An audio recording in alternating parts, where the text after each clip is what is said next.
Support comes from Hampton Roads Community Foundation, partnering with donors from all walks of life to improve southeastern Virginia through grants, scholarships, and leadership initiatives. Learn more at hamptonroadscf.org.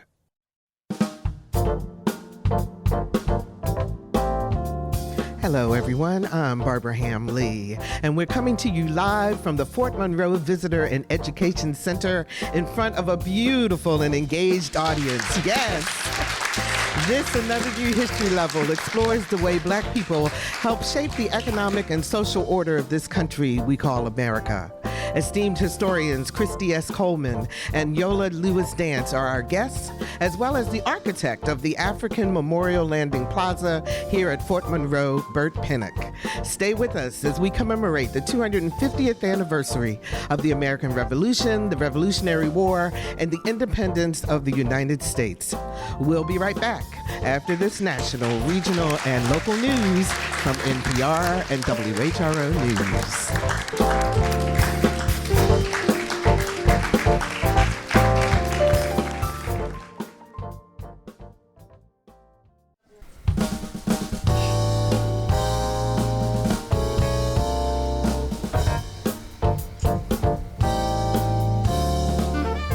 Discussing today's topics from an African American perspective, this is Another View. Good afternoon, everyone, and welcome to Another View. I'm Barbara Ham Lee. We are broadcasting live from the Fort Monroe Visitor and Education Center, the perfect place to share the stories of contributions made by Black people in shaping Virginia and America. We're in front of a live audience, y'all. Hello.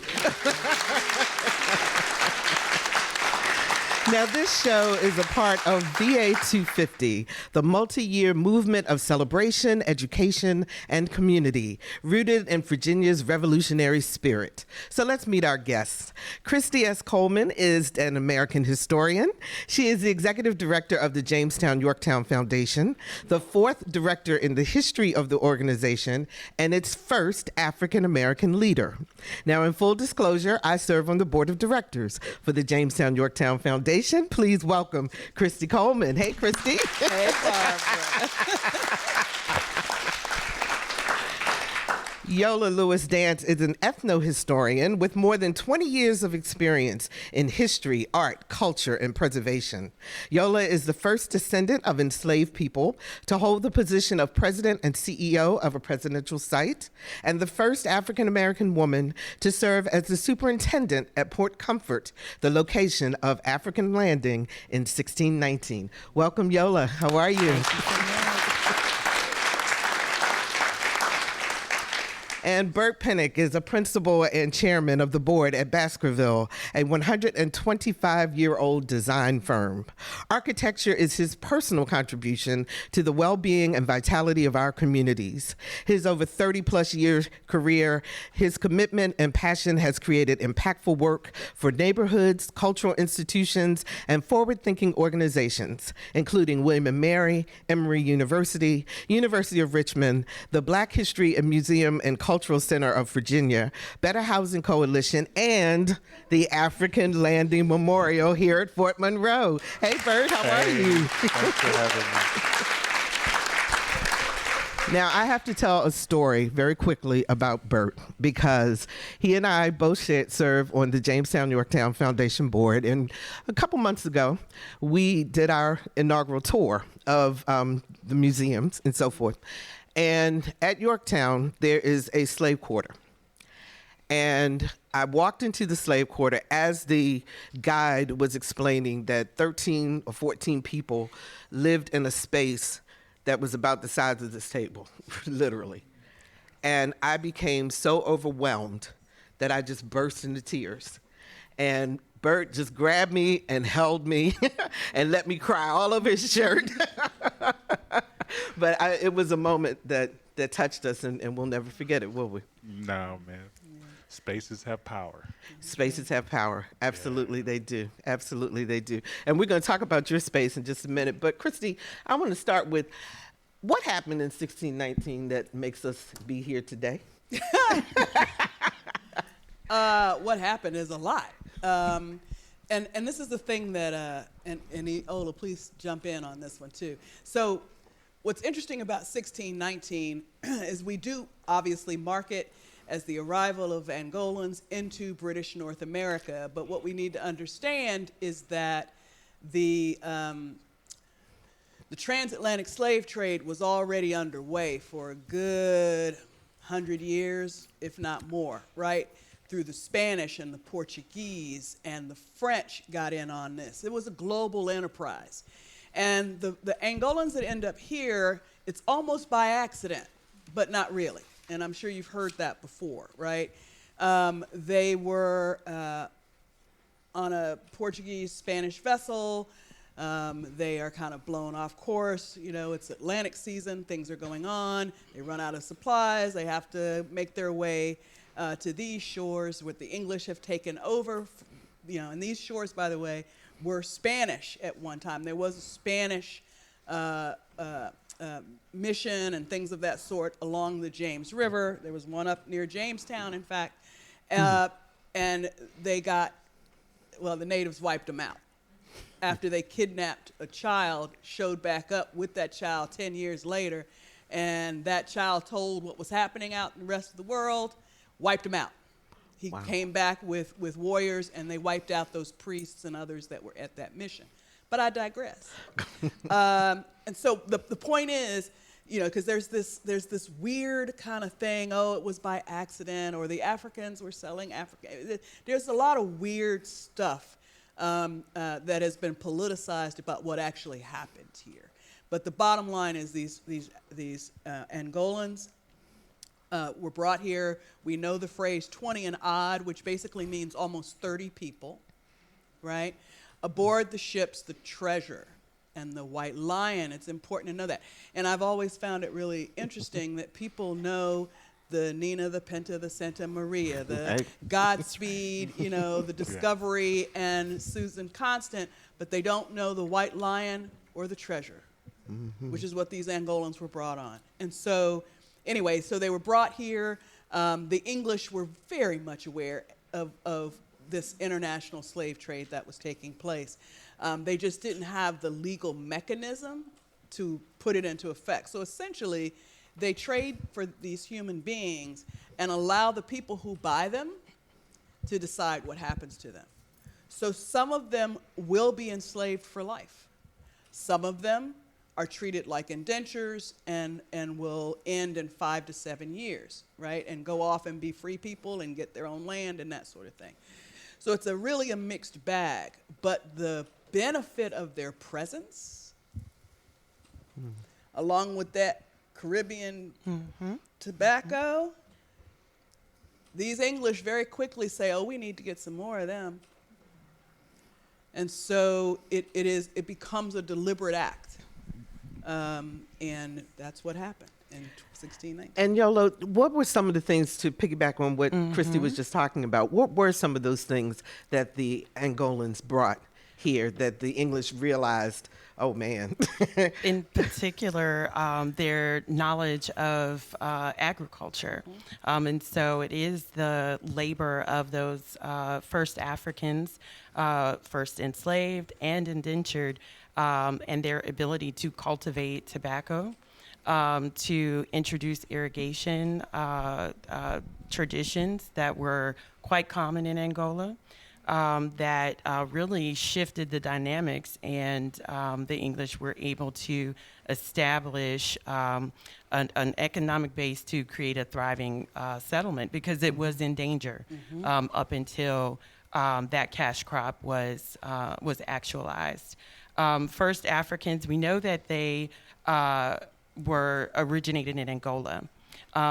If you have the benefit of traveling with the Tucker family, with the William Tucker 1624 Society to Angola, you'll understand that this group of 20 and odd were once part of 350 who were essentially assembled in Masengano, which is a small area, almost 8 hours from Luanda, where they traveled the Kwanzaa River and were placed aboard the San Juan Bautista, and then headed to Mexico, when the White Lion and the Treasurer interceded and took those 20 and odd which were actually a group of 60 distributed between these two ships, one arriving in late August here at Point Comfort, and the other a few days later in Jamestown.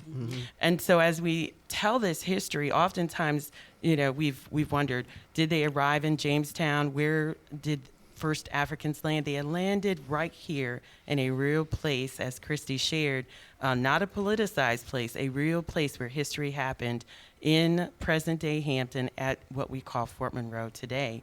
And they helped to really shape the nation. I did not find out about any of this until the 400th commemoration of 1619. That's right. And I'm wondering, Bert, when did you find out? First of all, did you learn any of this history in school? And secondly, how has this history informed your work, particularly with the plaza? Yeah. And I'll say, no, I did not learn this history as well. I grew up in Tuskegee, Alabama. The history that I learned was about Bethune-Cookman, was about George Washington Carver. It was about an achieving black community.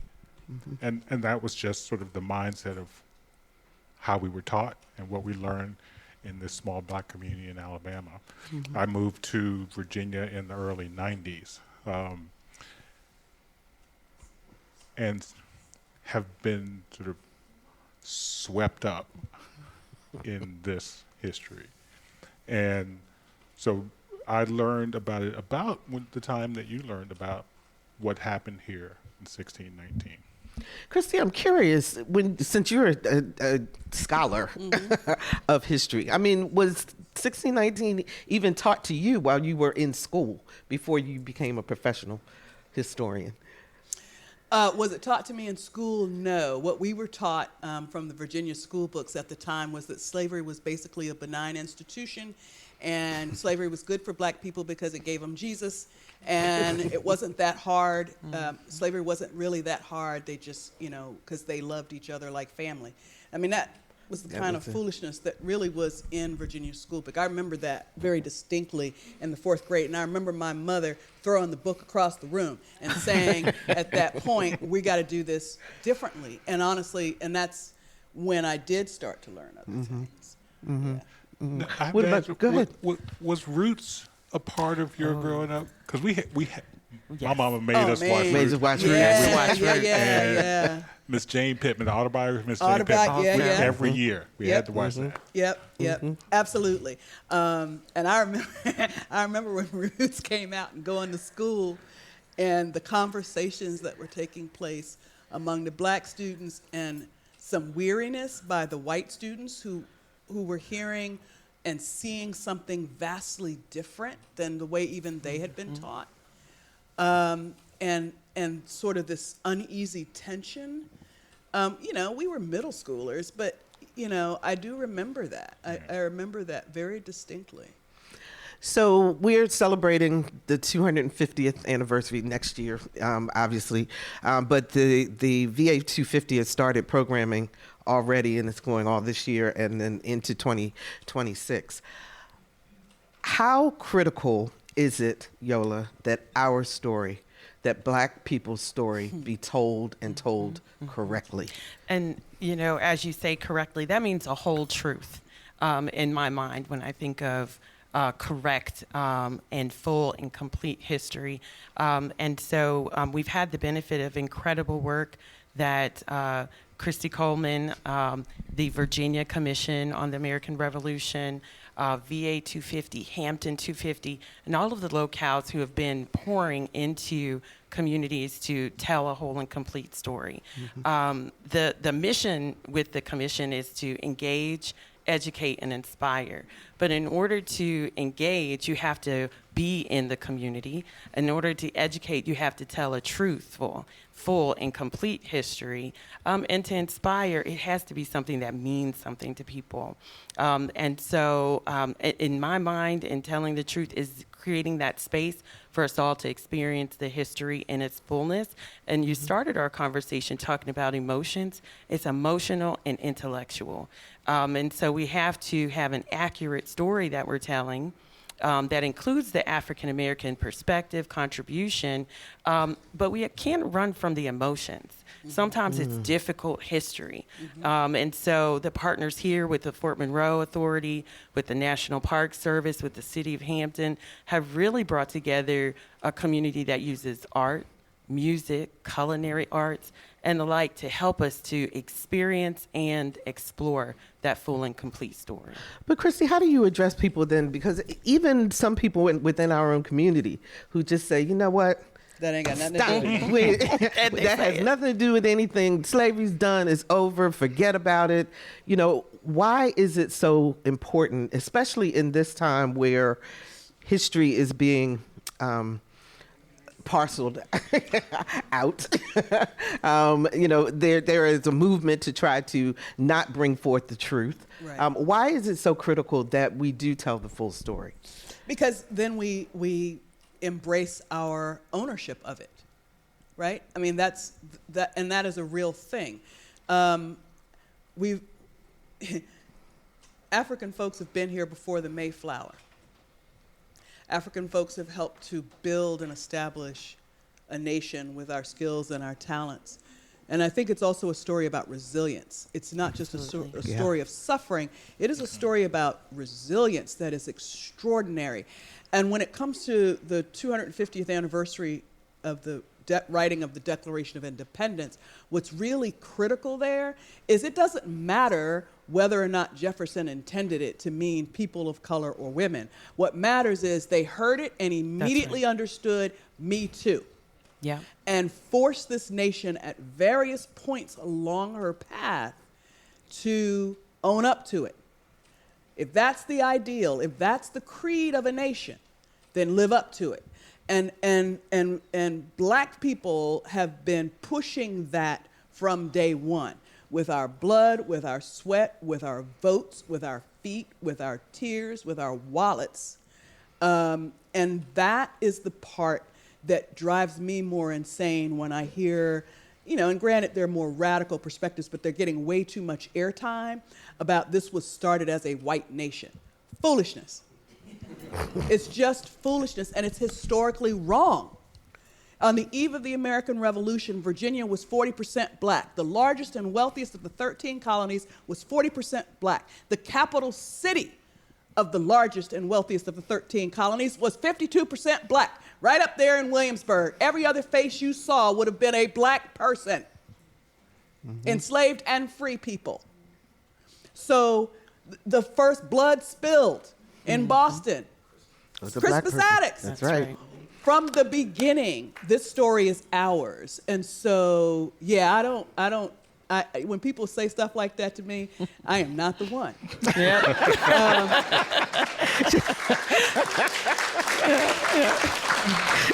She's not passionate or anything, is she? No, I love it. Well, I want to talk a little bit about the memorial before I get into some of the other things that black folks were involved in, such as fighting for the freedom of this country.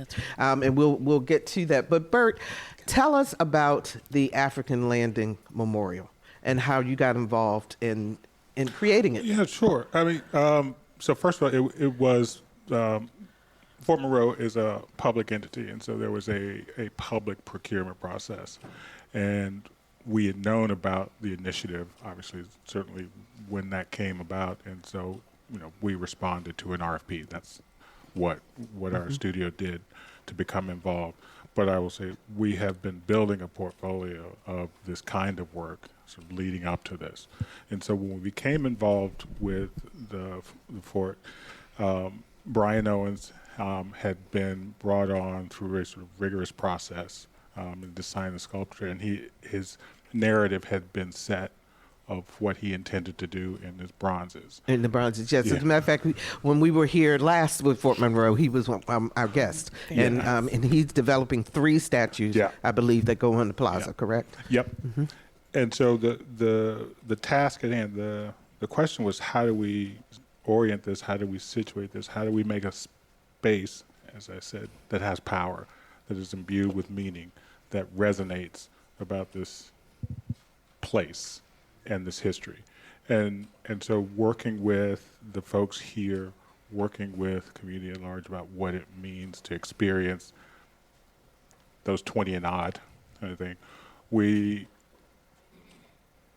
came to this idea of Sankofa, that it is important to understand from whence they came, as much as it is to understand what happened going forward. So the orientation of the plaza now sort of built one on the idea that it is situated or points toward the origins, points toward Angola. It is done in a way that we hope that the visitor will understand that, particularly on the large relief wall, that there is on the one side this depiction of the 20 and odd arriving here, but on the other side is that complete story of a complete people. There's a depth and a breadth and a complexity to lives long before they came here.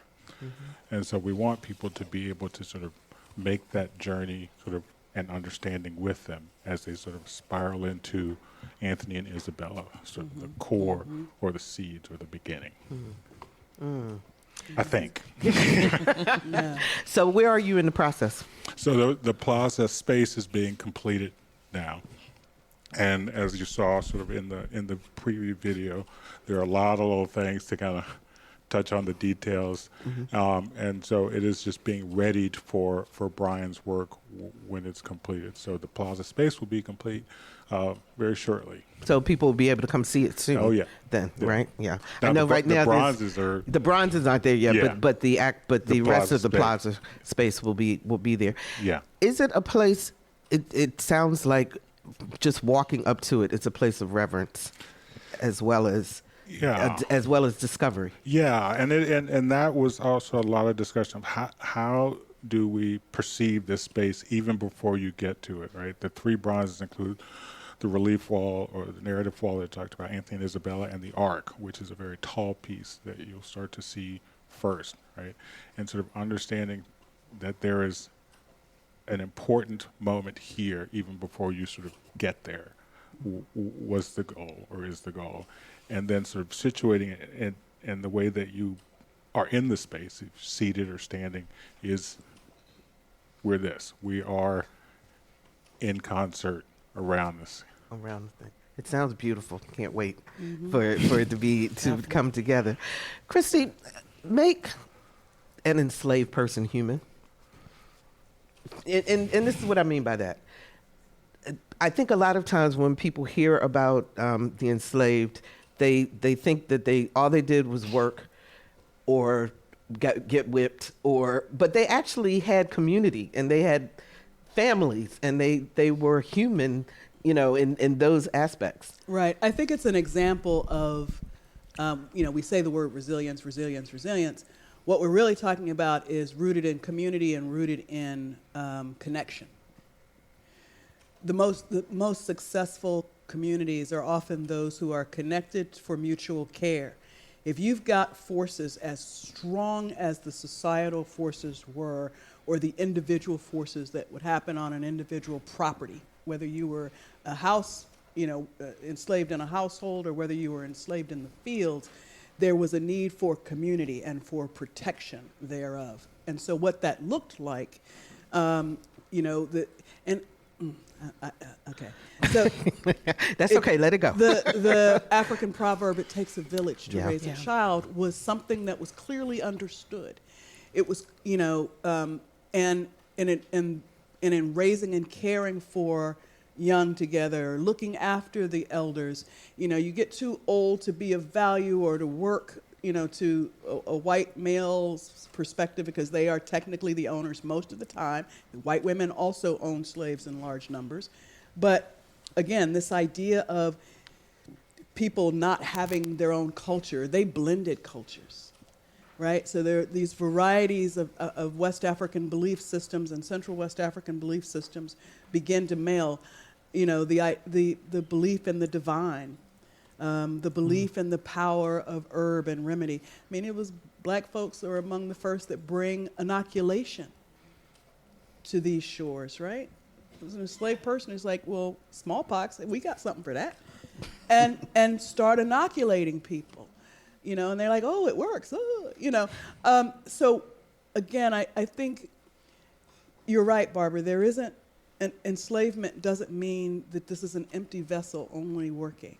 Yeah. These are people who tried to carve out lives for themselves. Just because the law said there were no legal marriages among enslaved men and women didn't mean they didn't marry on their own. Just because it said that the child that you bear is immediately the property of someone else, and that may even name your child, doesn't stop you from mothering and fathering. Mm. Does that make sense? Mm-hmm. And teaching tradition. So that's what we see, and that's, I think, extremely important. As the adage goes, folks may have come here somewhat empty-handed, but they certainly didn't come empty-headed. That's right. And they brought that. If you're just joining us, we're broadcasting live from Fort Monroe as part of VA 250, highlighting the contributions of Black people to the shaping of America as we commemorate America's semi-quincentennial. Did I do it right? You did. You got it. Our guests are historians Christy Coleman, Yola Dance, and architect of the African Landing Memorial Plaza here at Fort Monroe, Bert Pinnock. Do we have any questions from our audience? If you do have a question, our volunteers will lead you up, and we'll take your question in just a moment. So when America decided that we had enough from the British and we want to be free, Black folks had a role in that too, didn't they, Yola? Absolutely. When we think of Black freedom and how it's achieved, it has different pathways and different avenues. We have those who served as patriots, right? Mm-hmm. And so they set their sights on achieving freedom by siding with those Englishmen who were here and shaping a new nation, and had essentially decided, give me liberty or give me death. They were turning away from a monarchy and headed towards what we call a republic. You also have those loyalists who said, okay, Lord Dunmore, I see this proclamation and it promises my freedom.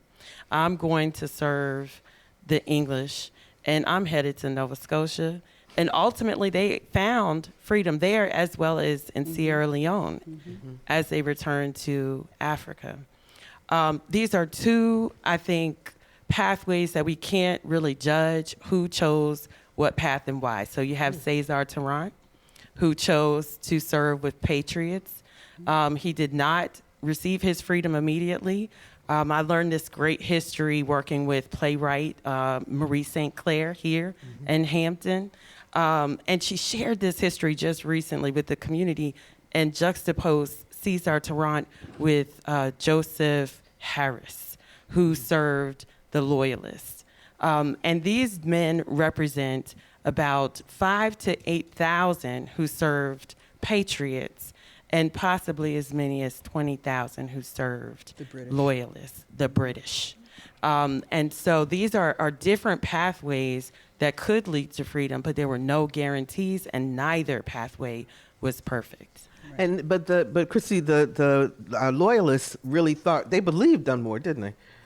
Oh, absolutely. It's a tactic that Dunmore.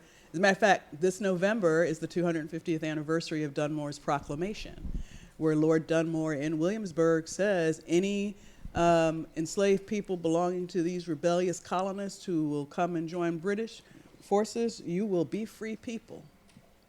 And it was astonishing, and folks had to make a decision very, very quickly. And a number of them did make the choice, and the British, for the most part, honored that and continued to replicate that throughout the war, to the point where I was talking to Lisa, actually, that even George Washington lost several of his enslaved people at Mount Vernon who joined the British, and a couple of them ended up in Sierra Leone in the new government leadership. That's right. And so it's compelling. Yeah, we did a show not too long ago about the Black loyalists from Virginia Beach and their trek. And the guests that we actually had to do over the phone because they live in Canada now, Nova Scotia, and they were afraid to come to the United States because of all the back and forth with the border. So we have a question from our audience. Thank you for the opportunity. I want to thank Another View, HRO, for not just having us remember or recall history, but be part of its recreation. We as a nation are 250 years young, still trying to shed off the idea of feudalism as a form of government, and to build and create a nation of sovereigns. So we're still young in this game of creating sovereigns. I don't believe in contributing. We are foundational. And I think it's important for us to remember that this will not be a nation if not for people shedding old ideas and creating or considering or pondering on a nation of farmers, lawyers, streetcar conductors, whatever, who can decide the future of a nation. And I want to thank Another View, HRO in particular, for being part of that recreative history. And my question is this: hope. Do you feel that we as a nation can consider shedding the differences, I put in air quotes, and realize that we all come from feudalistic thinking? I mean, after all, the word slave came from the Slavic people, for Christ's sake. We are all shedding, can we catch on, you think, that we are considering a new way of looking at government? Thank you very much for that question. Who wants to take that on first? Go ahead, Yola. I'm coming sir. to you all fairly fresh from having served a stint at James Madison's Montpelier, where we talked about exactly these things, in thinking about the Constitution and thinking about a republic. And I have to say I am hopeful. I had a 20-plus year career with the federal government, and in joining the community of partners here in Hampton Roads, we really, I think, found a synergy in telling a whole and complete history and creating spaces of belonging. And it was aspirational, but I think we were on to something. So what sticks out to me when you say the things people have time for, they don't, I see the backlash. I experience the backlash. I am watching work that I created with a community of partners get erased across the country. And at the same time, I am a part of conversations where we're pushing forward. So whether it's Project 1619 Incorporated or working with the Contraband Historical Society, I stay hopeful. And I see diversity in the communities that come to the table to work with those organizations to tell that whole history. To tell the whole history. What about you, Christy? You want to add to that? Of course, I've run into it, and sometimes I'm a brick wall with it, and sometimes I move a little bit depending on what's happening. There were a couple things that the gentleman said and terms that he used, and I was trying to kind of wrap my head around it. This idea about sovereignty. There are thousands of nations on these shores in North America, that is the United States, and her territories that are sovereign indigenous nations. Yeah. Right? That work through treaty, around treaty, to to rebuild community and build strength in those communities. The American form of government, I think, is it has inspired a planet. I mean, before this started, everything was monarchy or aristocracy or what have you, and we inspired a nation with these ideas. The problem has become not so much necessarily the type of government, but the economic engine around government. and the disparity that this government tried to break down, where we have given greater voice to wealth than we do to poor, and we manipulate the missing pieces of government because our government for so long operated on the notion that moral and good men would always rise, right? And we turned it into, I think, well, those are just some thoughts. So, are we losing the history? Yes. No, we are not losing history. Let me be clear, because communities have always preserved and protected and kept. And it doesn't matter what some other group may choose to do. They can pull it out of your classroom, but just like I was a kid, when I talked about my mother throwing that history book across the room, what my mother then did was anytime I had an assignment, my job was to find an African-American person to be a part of that assignment, and making sure that I raised my hand, right, to read my report in class. So whether it was English classes and talking about various poets, or whether it was math classes talking about Arab contributions to math, whatever it was, my parents were like, "Did you learn it?" And and that was probably the most powerful thing, and why when I did start doing this work at 17 years old, I had classmates, I was class president, I was, this Miss Bruton High School, and whatever. And they were like, "Why are you playing a slave?" I mean, they just thought that it was such an affront to these other accomplishments. How in the world would I do? And I was like, how could I not?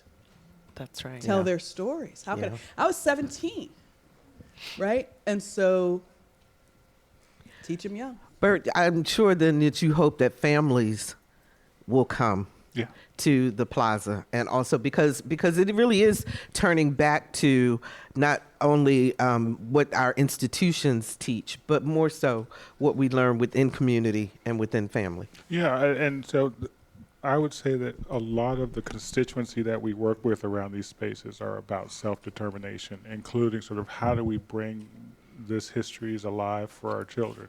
It's not about blame or good or bad. It's about understanding the full and complex history. I just want to offer this one thing, because in these times, as I try to wrap my head around this, I heard this quote somebody said, and it goes something like this. I'm going to butcher it. Good men create good times create bad men create bad times create good men, and thus the cycle continues. The cycle continues. We have another question from the audience. First of all, thank you all for what you're doing. You can't heal what you don't reveal, right? And that's what you're doing. That's why history is so important. We got to look back to go forward. So thank you for that. And you made a point earlier talking about intentions. Like America for so long, Thomas Jefferson, people, when he said Abraham Lincoln, people like he didn't really want to free the slaves, but he did it, right? His intention, he knew it was wrong. LBJ, he didn't really want to pass the Civil Rights Act, but but he did, but they did, right? But the reason was because America always deeply know morally that is wrong, things they're doing. But what do you say to people who diminish slavery, especially when they say black people sold blacks until slavery? They use it as a way to diminish the impact of slavery. What do you say to people who say that? Thank you.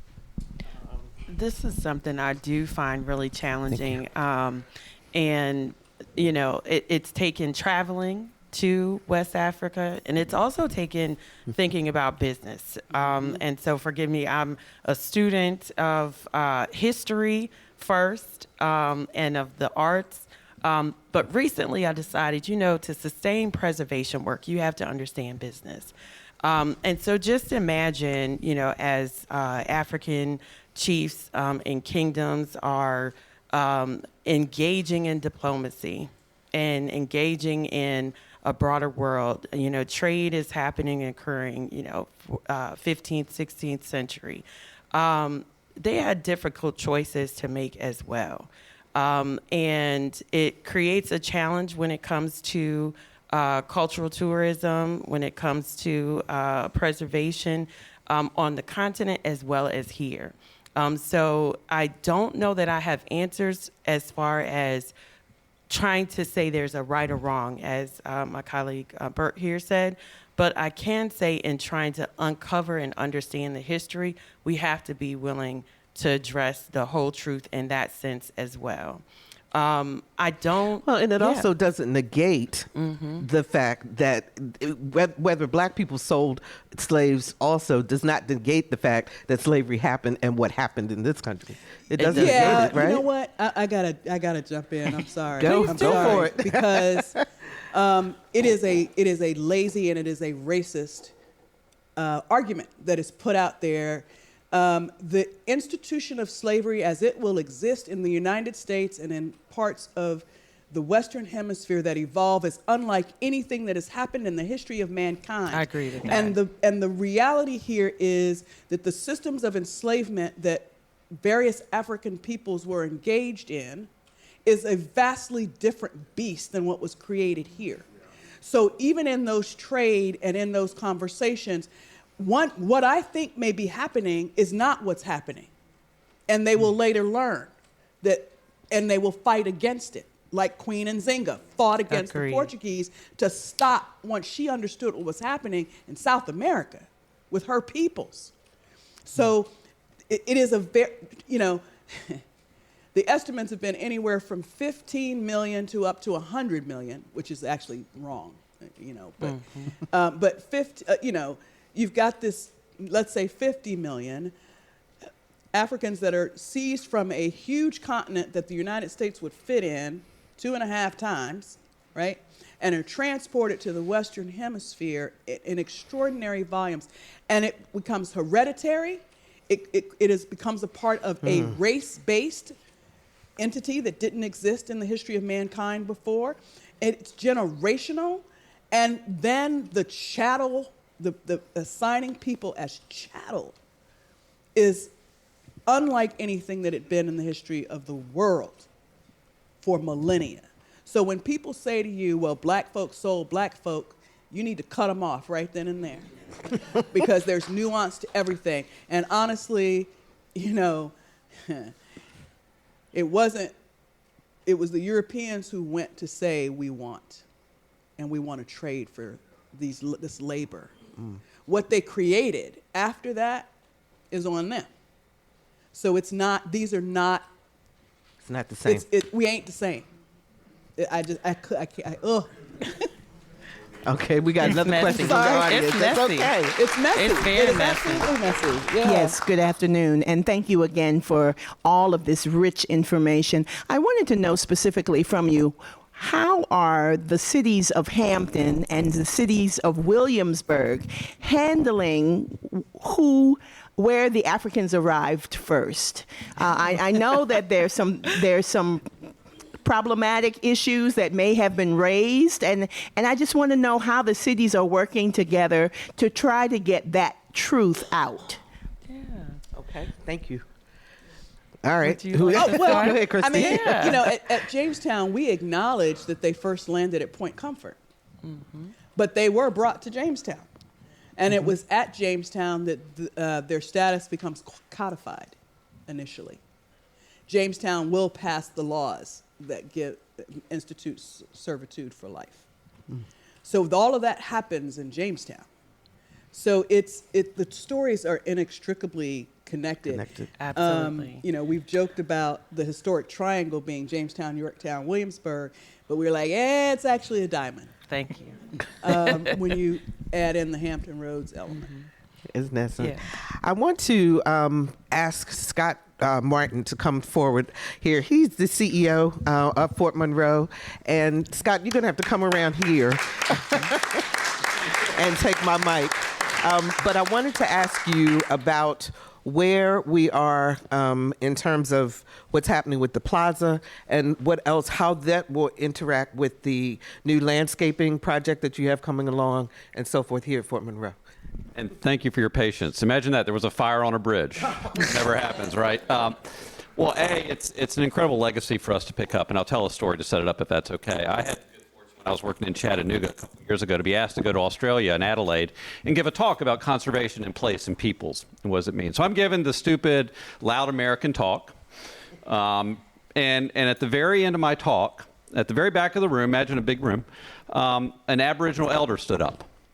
And the elder said to me, "Mate," he said, "you're from Chattanooga, right?" And I said, "Yes, sir." And he said, "Well," and this, mind you, this is 2018, the Aboriginal folks, better hold that right, the Aboriginal folks had just gone through an election where they were going to be apportioned representation in Parliament, and they thought it was a slam dunk, and it went down to defeat. Whiteface rejected Aboriginal people, the peoples that had been there 30,000, 40,000, 50,000 years. And he says to me, is Lookout Mountain in Chattanooga, which, 5,000 miles away. You go, what? He goes, "Well, my nation are rereading the writings of Dr. King, and we were rereading the speech from Lincoln Memorial, and he referenced Lookout Mountain." And I said, whiteface in the room, I said, "Whoa, you feel it." And I didn't know where it was going to go. And I said, "Yes, sir, that is us. I see Lookout Mountain every day." And he said, "Well," he says, "you have to keep preserving it because we need you to be hope." And he sat right down. And I share that story because we have a legacy that goes beyond the boundaries of Fort Monroe. I'm just a gardener. My job is to garden the site so that it can serve folks that visit it here and that its message will go far beyond people who ever visit it. And everyone I talk to that takes on these national memorials tells me the same thing. Give it space to breathe, brother. You got to let that thing cook. Because I don't know what it's going to do. I don't know which way it's going to go, but I know folks got to receive it. They got to dance with it. They got to let it speak to them. Bert has built a beautiful monument that over the next 3 years is going to evolve and take on more and more and more meaning. So our job is to reflect that. The landscape action plan you reflected speaks to that. Fort Monroe carries layers of stories unlike that of any other site I know. Layers of service, of sacrifice, of place, of people. How those stories come together here is incumbent upon us to figure out. I'm not going to diminish this was a military base and its service. It absolutely was. They got a 200-year-old fort built by the enslaved right behind me, by the way, whose wisdom actually built the arches and allows it to stand up, so let's not lose that. But how that contributes to the broader story about what is to come is really important to us because history is not done being written here. And we've got to make room and make space and be very intentional about the histories that are yet to come. So the landscape action plan, you asked for a long-winded answer, but it's public radio, so I'm all right. Isn't that great? You said essay answer. I'm not even going to look at Yola. She's laughing at me. But look, the deal is we've got to shape this landscape so that when you arrive at the African Memorial, not only do you arrive somewhere special, but you arrive in the right frame of mind. You allow the site to be responsive to you. And we script everything that happens around it so it complements it for stories that have yet to be written by people who have yet to arrive. Okay, great. Thank you so much. That is Scott Martin. He is the new CEO of Fort Monroe, and welcome. We appreciate that. I want to ask you, Christy, because I have the honor of every year being the moderator for the celebration of Angelo. Tell us about Angelo at Jamestown. So Angelo is one of the original 30 and odd. And we know that she had been christened by priests, Catholic priests, renamed. We don't know what her real name is, but she is the only, I believe, the only person that we know them by a name. And what's really interesting about it is they're naming her. It's always been interesting to me, them naming her Angelo, because in Latin that O signifies male. And she certainly isn't male. And so I have a lot of different images and ideas about that, but she is ends up at Jamestown. Yep, She at the Pierce residence. She ends up in the Pierce residence. She is doing domestic labor while she's there. And Yola, you want to pick it up because Mark, y'all loved her. Yes. Oh my goodness, yes. Angela or Angelo, a Negro woman, is in the historical record. And so we have a lot of scholars here. And so when you go to Slave Voyages database, you can find this record, and it clearly notes her there.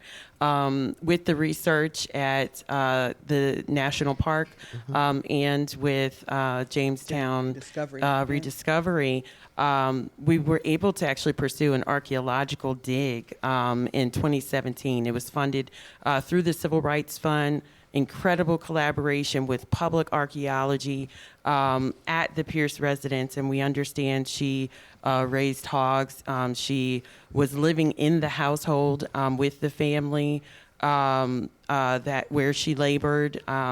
Some of the questions that we had was, is this an indenture or an enslaved?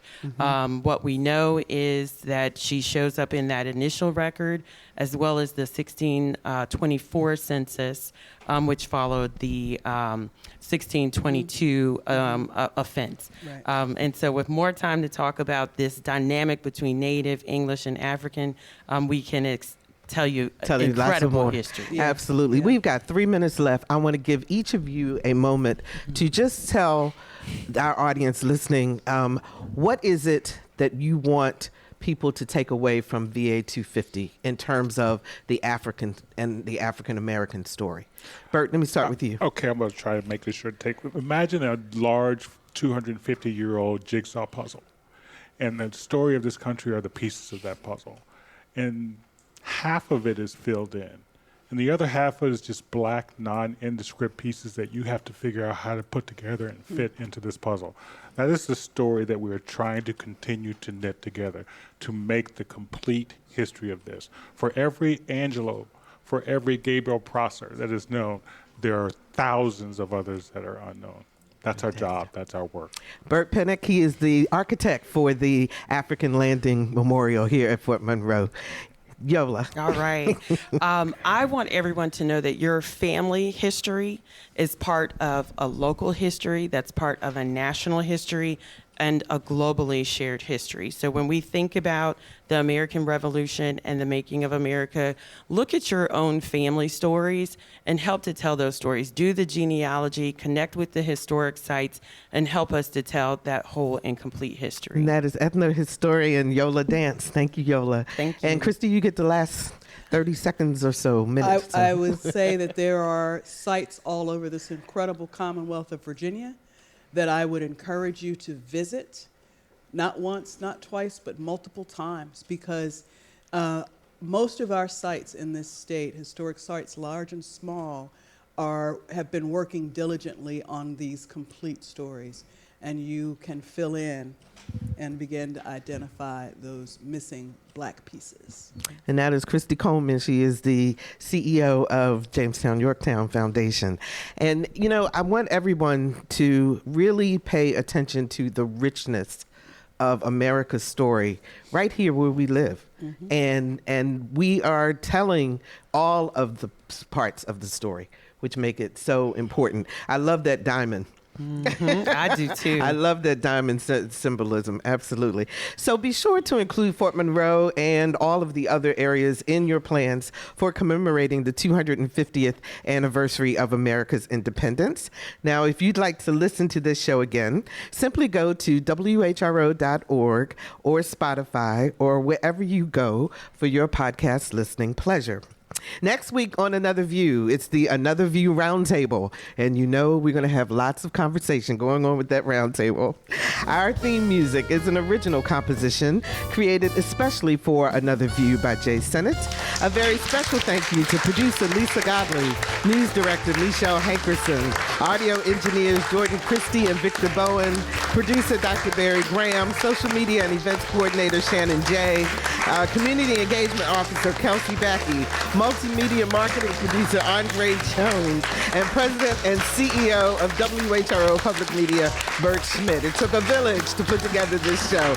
And thank you to our live audience. We so appreciate you. Thank you. I'm Barbara Hamley. Let's get together again next Thursday at noon for Another View. Fantastic.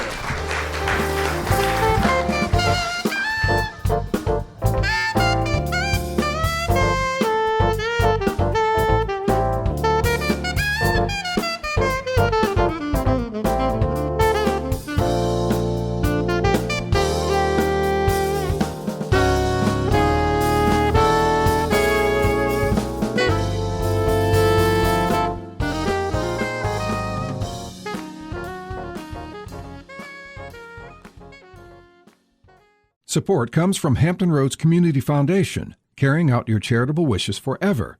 Whether it's helping shelter animals, feeding the homeless, enhancing the arts, or supporting students. Learn more at leaveabequest.org.